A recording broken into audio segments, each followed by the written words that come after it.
रहे। आसिम मुनीर साहब के बारे में फाइनेंशियल टाइम्स की स्टोरी में ये कहा गया है, लुब्बे-लुबाब ये है कि इतने अच्छे उनके मरासिम हैं और उन्होंने विजिट भी किए, मुलाकातें भी की, लेकिन वो अभी तक डील करने में कामयाब नहीं हुए। और पाकिस्तानी हुकाम को इस कदर यकीन था कि ईरान इस्लामाबाद में होने वाले मुज़ाकरात के दूसरे दौर में शिरकत करेगा कि हुकाम ने शहर के मुख्तलिफ हिस्सों को बंद कर दिया था और इस्लामाबाद में अमन मुआहदे का जश्न मनाने के लिए निशानात भी तैयार कर लिए गए थे और जो कि दिखाए जाने थे। लेकिन वो कहते हैं कि ये सब कुछ नहीं हो सका और इसमें field marshal general Asim Munir साहब का किरदार क्या है, ये भी इसका भी जायजा लिया जा रहा है। दूसरा ये भी कहा जा रहा है कि खासतौर पर इसराइली मीडिया भी अब आ रहा है, अमेरिकी मीडिया भी आ रहा है कि ये माजी में, अगर माजी को देखा जाए तो माजी में इसराइल के और अमेरिका के बहुत ज्यादा मुखालिफ रहे हैं जो है पाकिस्तान की मिलिट्री एस्टेब्लिशमेंट और मिलिट्री लीडरशिप। तो ये आनन फानन जो है वो कैसे अब हो सकता है, ये सारी चीजें बेहतर हो सकती हैं, इसका भी कहा जा रहा है। रॉब साइड की स्टोरी है, उन्होंने कहा कि ईरान मुज़ाकरात में पाकिस्तान के किरदार की जांच पड़ताल की जा रही है और जो यकीन दहानियां करवाई गई थी वो पूरी नहीं हुई, जो डील के लिए कहा गया था वो पूरी नहीं हुई, क्योंकि एक और स्टोरी गर्दिश कर रही है कि ईरान की लीडरशिप की तरफ से भी और अमेरिकी हुकाम की तरफ से भी कि हमें कहा गया था, ईरान कहता है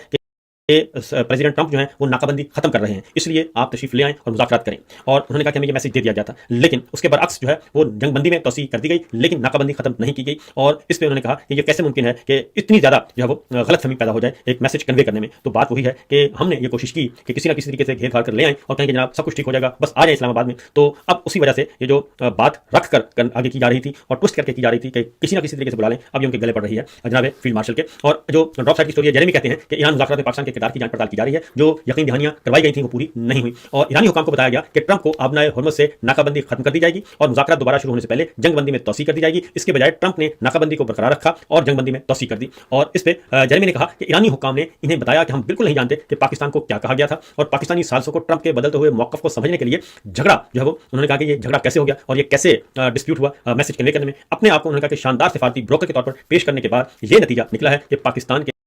पास के चेहरे पर सिवाय अंडों के और कुछ नहीं है। उन्होंने टाउट किया है कि कोयलों की दलाली में मुंह काला होता है। तो इसलिए ये अब फील्ड मार्शल के किरदार का जो है वो जायजा लिया